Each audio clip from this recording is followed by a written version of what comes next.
बिस्मिल्लाहिर्रहमानिर्रहीम। अस्सलाम वालेकुम। क्या हाल चाल है? उम्मीद करती हूँ आप सब खैरियत से होंगे। मैं भी अल्हम्दुलिल्लाह ठीक ठाक। जी, आज मैं बनाने जा रही हूँ पुदीने और धनिए की चटनी, जिसके लिए मैंने पुदीने को अच्छी तरह धो के साफ़ करके धो के काट लिया था। थोड़ा सा सब्ज़ धनिया लिया है, मेरे पास एट अ टाइम यही मौजूद है, इसलिए मैंने इतना ही लिया। आप चाहें तो थोड़ा सा ज़्यादा भी ले सकते हैं, कम से कम पुदीने का हाफ आप ले सकते हैं धनिए का।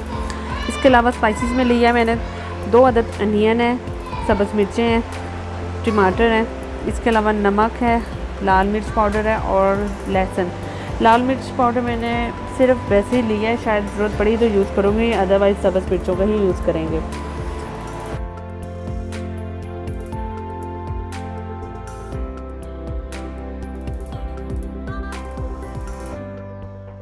चलें जी, बिस्मिल्लाह पढ़ते हैं, स्टार्ट करते हैं। ये सारे स्पाइसेस पुदीना वगैरह मैं सबको एक जग में डाल के अच्छी तरह ग्राइंड कर लूँगी।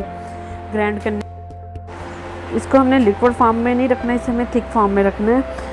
तो चले जी, मैं डाल रही ये सब कुछ डाल के एक दफ़ा मैं ग्राइंड कर लूँगी। आप कोशिश कीजिएगा पानी ऐड ना करें, अगर ज़रूरत पड़ी तो बिल्कुल ही 1 या 2 सिप आप पानी के यूज़ कीजिएगा, इससे ज़्यादा मत डालिए, क्योंकि अगर हमने पानी ऐड कर लिया तो टमाटर और प्याज का पानी होगा, तो उसकी वजह जो हमारी चटनी है वो बहुत ज़्यादा लिक्विडली बन जाएगी। तो हमें लिक्विड फॉर्म नहीं चाहिए, मुझे थिक फॉर्म चाहिए, तो इसलिए मैं पानी ऐड नहीं करूँगी।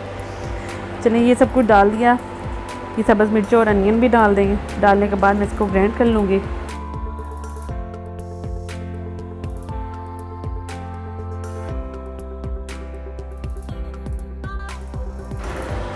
चलें जी, मैं लहसुन और नमक ऐड कर दूँगी। लाल मिर्च मैं यूज़ नहीं कर रही, क्योंकि सब्ज़ मिर्च इनफ है। अगर ज़रूरत पड़ी तो मैं यूज़ करूँगी, अदरवाइज़ नहीं। 2 से 3 सिप मैं पानी के ऐड करूँगी, ताकि जो हमारे पुदीना है, जो जितने भी स्पाइसेस डालें, वो अच्छी तरह मिक्स हो जाए आपस में।